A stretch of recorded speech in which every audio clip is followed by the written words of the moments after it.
Liquor కేసును విచారిస్తున్న SIT అధికారులు ఈ రోజుతో తమ పనితీరును విశ్వసనీయతను ప్రశ్నార్థకంగా మార్చేసుకున్నారు. ఏసీబీ కోర్టులో చాలా నాటకీయమైన పరిణామాలు ఈ రోజు జరిగాయి.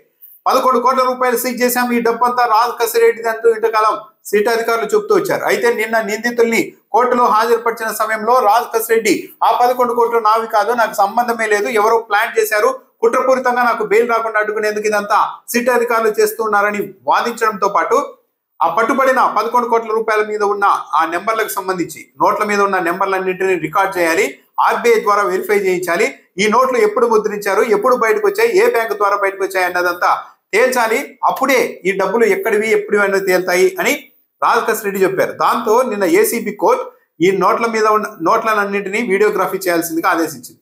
అయితే హఠాత్తుగా హుటాహుటిన ఈ వ్యవహారంలో కోర్టు ఇంత కీలకమైన ఆదేశాలు ఇచ్చిన తర్వాత ఈ 11 కోట్లను హఠాత్తుగా బ్యాంకులో డిపాజిట్ చేసేందుకు సిట్ అధికారులు ప్రయత్నిస్తున్నారు. ఒక్కసారి బ్యాంకులో డిపాజిట్ చేసిస్తే ఇక ఆ తర్వాత ఈ నోట్లకు సంబంధించిన వ్యవహారం బయటకు రాదు, ఎప్పుడు ముద్రించారు, ఎక్కడి నుండి తెచ్చారన్న వ్యవహారం బయటకు రాదన్న ఉద్దేశంతోనే సిట్ అధికారులు తీసుకెళ్లి బ్యాంకులో డిపాజిట్ చేయాలనుకుంటున్నారు. దాన్ని అడ్డుకోండి అంటూ ఈ రోజు మళ్ళీ రాజ్ కసిరెడ్డి తన న్యాయవాది ద్వారా ఏసీబీ కోర్టులో పిటిషన్ వేశారు. ఈ సమయంలోనే విచారణ అధికారిని కోర్టుకు పిలిపించారు న్యాయమూర్తి. అక్కడికి వచ్చిన విచారణ అధికారి మేము ఆల్రెడీ 11 కోట్ల రూపాయలని బ్యాంకులో డిపాజిట్ చేసేసామంటూ చెప్పేశారు.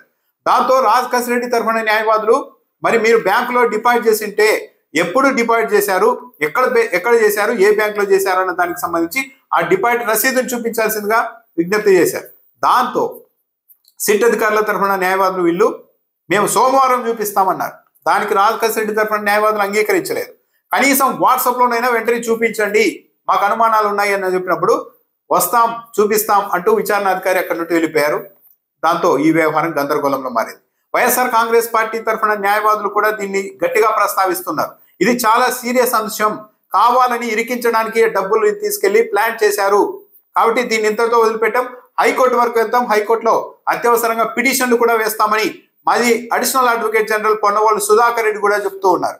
ఈ నోట్ల మీద ఉన్న నెంబర్లను పరిశీలిస్తే అవి ఎప్పుడు బయటకు వచ్చాయి, ఏ బ్యాంకు నుండి వచ్చాయి, ఏ బ్యాంకులో డ్రా చేశారు అన్న విషయాలు అన్ని వెలుగులోనికి వస్తాయి. 2024 జూన్ నుంచి అక్కడే ఉన్నాయి ఈ డబ్బులు అన్ని అని చెప్తున్నారు. కానీ నోట్లను వెరిఫై చేస్తే ఆ తర్వాత ఈ నోట్లు బయటకు వచ్చినట్టు, బ్యాంకుల నుండి బయటకు వచ్చినట్టు తేలిందంటే మాత్రం మొత్తం ఈ దర్యాప్తు మొత్తం ఏ విధంగా జరుగుతుంది, ఎంత కుట్రకోణంతో జరుగుతుంది అన్నదంతా బయటపడిపోతుంది. సిట్ అధికారులు ఇరుక్కుంటామనే ఉద్దేశంతోనే ఇలా హుటాహుటిన ఈ వ్యవహారాలు నడుపుతూ ఉన్నారు అని కూడా పొన్నవోలు సుధాకర్ రెడ్డి చెప్తున్నారు. దాంతోపాటు ఆయన మరో కీలకమైన అంశం చెప్పారు.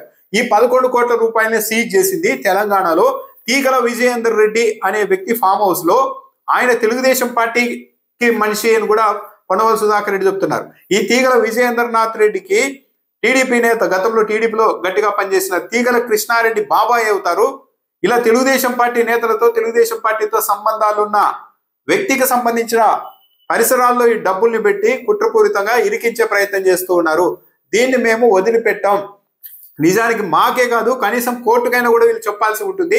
11 కోట్ల రూపాయలు సీజ్ చేసినప్పుడు ఆ నోట్లు ఎక్కడి నుండి వచ్చాయి, ఎప్పుడు డ్రా చేశారు, ఏ బ్యాంకు నుండి బయటకు తెచ్చారు అన్నది మొత్తం దర్యాప్తు అధికారులు తేల్చాలి. ఆ విషయాలు కూడా చెప్పకుండా జస్ట్ 11 కోట్లను సీజ్ చేసేసాం, ఇది రాజ్ కసిరెడ్డి డబ్బు, ఇది లిక్కర్ డబ్బు అని చెప్తున్నారు అంటేనే కేవలం బెయిల్ రాకుండా ఉద్దేశపూర్వకంగా ఇరికించడానికి చేస్తున్న కుట్ర. దర్యాప్తు అధికారులు కనీస జాగ్రత్తలు తీసుకోలేదు, పాటించాల్సిన నిబంధనల్ని కూడా ఈ డబ్బును సీజ్ చేసినప్పుడు పాటించలేదు అని పొన్నవోలు సుధాకర్ రెడ్డి చెప్తున్నారు. ఒకవైపు నిన్న కోర్టు ఈ మొత్తం నోట్లని వీడియోగ్రఫీ తీయండి అన్నప్పుడు నిజంగానే అప్పటికేగిన బ్యాంకులో డిపాజిట్ చేసి ఉంటే ఆ విషయాన్ని కోర్టుకు చెప్తూ ఉండేవారు. లేదు నైట్ చేశారని కూడా చెప్తూ ఉన్నారు. నిన్న ఈ రోజు కోర్టు అడిగితే ఆ డిపాజిట్కి సంబంధించిన రసీదు ఏదంటే సోమవారం ఇస్తామంటున్నారు. లేదు వాట్సాప్లోనైనా చూపించండి అంటే మేము చూపిస్తామంటూ వెళ్ళిపోయారు. సో ఇవన్నీ చూస్తూ ఉంటే ఏదో చేయరానిది, జరగకూడనిది జరిగింది.